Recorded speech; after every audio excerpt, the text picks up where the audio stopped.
Magandang araw po sa inyong lahat, lalo na sa ating mga pinuno, kawal, kawani at pamilya ng Hukbong Katihan ng Pilipinas. Ako po si Father John, ang Post-Catholic Chaplain ng Headquarters and Headquarters Support Group ng Philippine Army. At ito po ang Salita ng Diyos, ang ating gaway. Ngayon po ay Tuesday, September 9, 2025, ng ika-23 linggo sa karaniwang panahon. Sa unang pagbasa mula sa sulat ni San Pablo sa mga taga-Kolosas, chapter 2, verses 6 to 15, paalala ni San Pablo, yamang tinanggap ninyo si Kristo Jesus bilang Panginoon, mamuhay kayo na nakaugat at natitibay sa Kanya. Pinatatag sa pananampalataya, ang punong walang malalim na ugat ay madaling mabuwal sa unang malakas na hangin. Ang sundalong walang matibay na disiplina ay madaling gumuho sa unang bugso ng labanan. Paalala sa atin ni San Pablo na kung hindi nakaugat kay Kristo ang ating buhay, madali tayong matinag ng pagsubok, tukso o takot.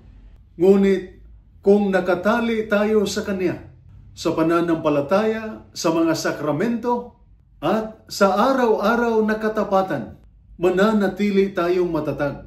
At alam ito ng ating mga sundalo. Sa labanan, kailangang manatili sa linya.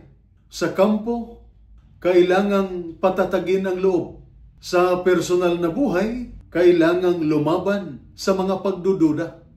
Kung nakaugat tayo kay Kristo, walang pagsubok, kaaway, o hirap na makakaalis sa atin, sapagkat siya ang ating lakas, ating kalasag, at ating tagumpay.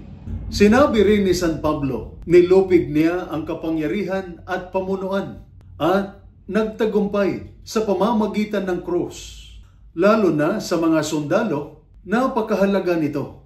Ang tagumpay ay hindi lamang nakasalalay sa ating lakas, kundi sa panalo na ni Kristo sa krus. Doon niya tinalo ang kasalanan at kamatayan.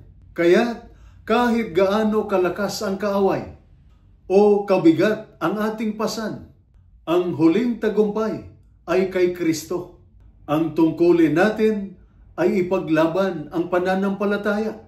Huwag sumuko sa takot o panghihina at magpatuloy sa Kanyang ngalan, sapagkat siya ay nakikipaglaban kasama natin at para sa atin. Sa Ebanghelyo naman, mula sa Ebanghelyo ni San Lucas, chapter 2, verses 12 to 19, umakyat si Jesus sa bundok upang manalangin.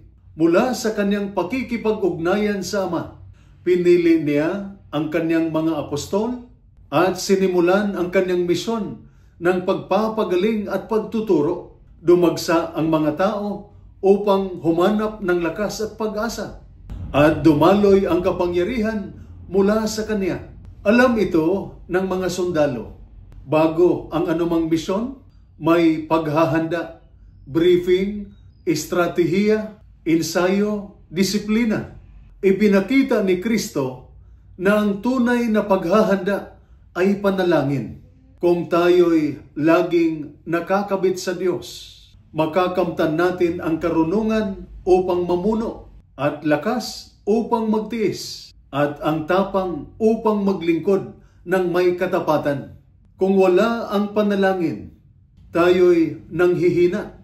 Ngunit kung may panalangin, kumikilos tayo sa kapangyarihan ng Diyos. Kaya manatili tayong nakaugat kay Kristo, handa sa panalangin at matatag sa pananampalataya. Para sa mga sundalo at pamilya, ito ang ating paraan ng paglakad ng may pag-asa.